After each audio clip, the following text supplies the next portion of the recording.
ناس كتيرة بتسأل عن التسجيل الإلكتروني على منصة مصر الرقمية علشان يستفيدوا من قانون الإيجار القديم، وكمان علشان يتفادوا وقف الطلب بتاعهم. في الفيديو ده هنتكلم إزاي تسجل بياناتك على المنصة اسمها منصة مصر الرقمية علشان تستفيد وتاخد شقة بديلة من الشقق اللي انت هتسيبها في الإيجار القديم، وده قبل انتهاء المهلة القانونية اللي بيتم منحها. هنتكلم على كل التفاصيل. بالنسبة لقانون الإيجار القديم، بتقول الحكومة إنها خطوة تاريخية.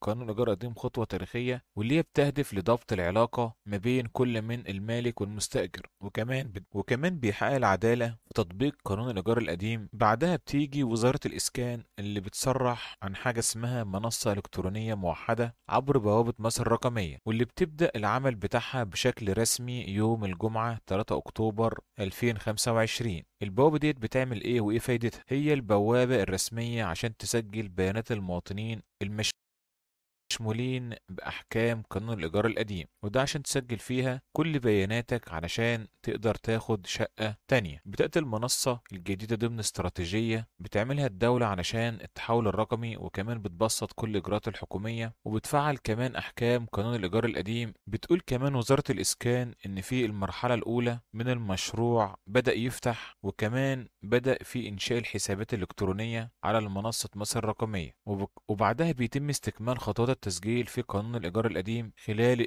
الأسبوعين اللي جايين. بتستمر فترة التسجيل لمدة 3 شهور، والثلاث شهور دولت قابلين للتمديد بحسب قرار مجلس الوزراء، وده علشان تتيح لكل الفرصة أمام جميع المستفيدين علشان يستكملوا كل البيانات الخاصة بيهم. بيستطيع المواطن إن هو ينشئ حساب جديد عبر الدخول للمنصة، وبعدها بيكتب إنشاء حساب وملء البيانات المطلوبة، وأولها مثل الرقم القومي ورقم الاسم الأول ورقم الهاتف المحمول المسجل باسم المستخدم، وكمان بيسجل بريد إلكتروني، وبعدها إدخال البيانات بتصل بعدها رسالة نصية بتحتوي على رمز لتفعيل الحساب الخاص بيك، وبعدها متابعة تسجيل في قانون الإيجار القديم. بعد تفعيل الحساب يمكن المستخدم استكمال نموذج التسجيل المتعلق بقانون الإيجار القديم، وده بيضمن بيانات العقار والوحدة السكنية أو غير السكنية، بالإضافة كمان إلى بيانات المقيمين به. بتوضح الوزارة إن في المرحلة ديت لا يطلب من المواطن إرفاق أي مستندات ورقية، وكمان الخدمة ستكون متاحة إلكترونيا بالكامل تحت بند خدمات السكن البديل. يبقى احنا هنشترك في خدمة خدمات السكن البديل في نهاية الأسبوع الثاني من شهر أكتوبر 2025. في طريقة تانية لتسهيل الإجراءات أمام المواطنين، بتخصص وزارة الإسكان بالتعاون مع وزارة الاتصال أكتر من 500 مكتب بريد علشان في جميع المحافظات علشان تقدم الدعم الفني والمساعدة، وعشان كمان التسجيل ضمن قانون الإيجار القديم، وخاصة لكل من كبار السن وكمان غير القادرين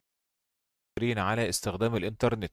من المنتظر تعلن الوزارة عن أماكن مكاتب البريد ومواعيد العمل فيها لضمان وصول الخدمة إلى جميع الفئات المستحقة. بعدها المرحلة الثانية، بعد ما تسجل اسمك وتفتح حساب على الموقع أو المنصة، المرحلة التانية بقى بتستكمل فيها جميع المستندات الخاصة بيك. وبعد انتهاء المرحلة الأولى من التسجيل بتبدأ المرحلة التانية، وبعدها بتبدأ برفع المستندات الداعمة للطلب، وده مثل إثبات الدخل والعلاقة الإيجارية والعقود الرسمية القديمة عشان يتم مراجعتها من قبل الصندوق الإسكاني الاجتماعي ودعم التمويل العقاري بالتنسيق مع وزارة الإسكان. بمجرد الانتهاء من فحص الطلبات واعتمادها مجلس الوزراء بيتم اختيار المواطنين بالنتائج النهائية، وده بيكون عبر رسالة نصية SMS بتوضح كمان حالة كل طلب سواء بالقبول أو الاستكمال أو الرفض المبدئي، وده بدون الحاجة أبدا إلى الذهاب إلى أي جهة حكومية. وبعد ما عرفنا كل التفاصيل عن المنصة الإلكترونية الجديدة لتطبيق قانون الإيجار القديم إلى تحقيق التوازن ما بين المالك والمستأجر، يبقى أنت أول حاجة هتقدم في المنصة الإلكترونية وتفتح حساب فيها الأول، وبعد كده المرحلة التانية بتقدم مستنداتك وبتنتظر الرد منهم عن طريق رسالة SMS بتبين حالة الطلب، يا إما توافق عليه أو في استكمال أو رفض. وبكده نكون اتكلمنا عن التسجيل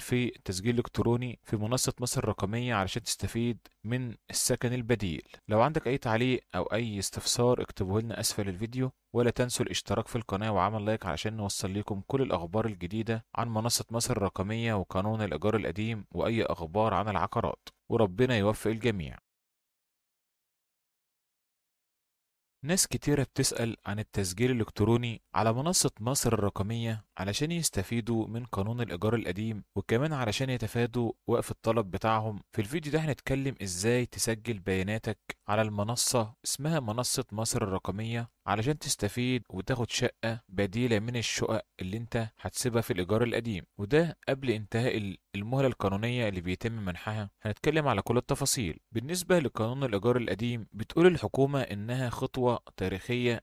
قانون الإيجار القديم خطوة تاريخية، واللي هي بتهدف لضبط العلاقة ما بين كل من المالك والمستأجر، وكمان بيحقق العدالة في تطبيق قانون الإيجار القديم. بعدها بتيجي وزارة الإسكان اللي بتصرح عن حاجة اسمها منصة إلكترونية موحدة عبر بوابة مصر الرقمية، واللي بتبدأ العمل بتاعها بشكل رسمي يوم الجمعة 3 أكتوبر 2025. البوابة ديت بتعمل إيه وإيه فايدتها؟ هي البوابة الرسمية عشان تسجل بيانات المواطنين مشمولين بأحكام قانون الإيجار القديم، وده عشان تسجل فيها كل بياناتك علشان تقدر تاخد شقة تانية. بتأتي المنصة الجديدة ضمن استراتيجية بتعملها الدولة علشان التحول الرقمي، وكمان بتبسط كل الإجراءات الحكومية وبتفعل كمان أحكام قانون الإيجار القديم. بتقول كمان وزارة الإسكان إن في المرحلة الأولى من المشروع بدأ يفتح، وكمان بدأ في إنشاء الحسابات الإلكترونية على المنصة مصر الرقمية، وبعدها بيتم استكمال خطوات التسجيل في قانون الإيجار القديم خلال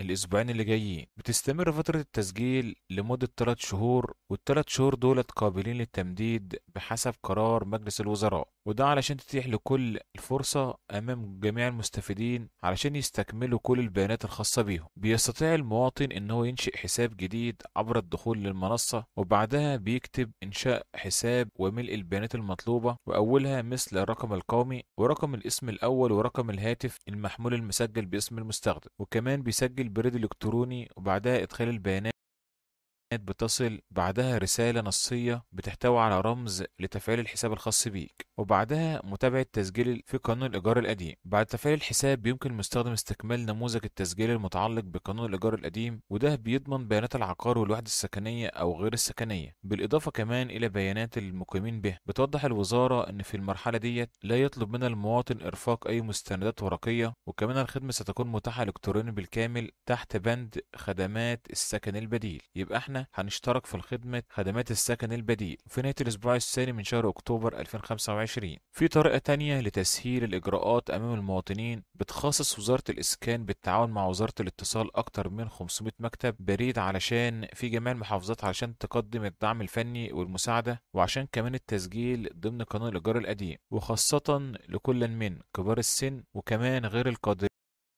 على استخدام الإنترنت.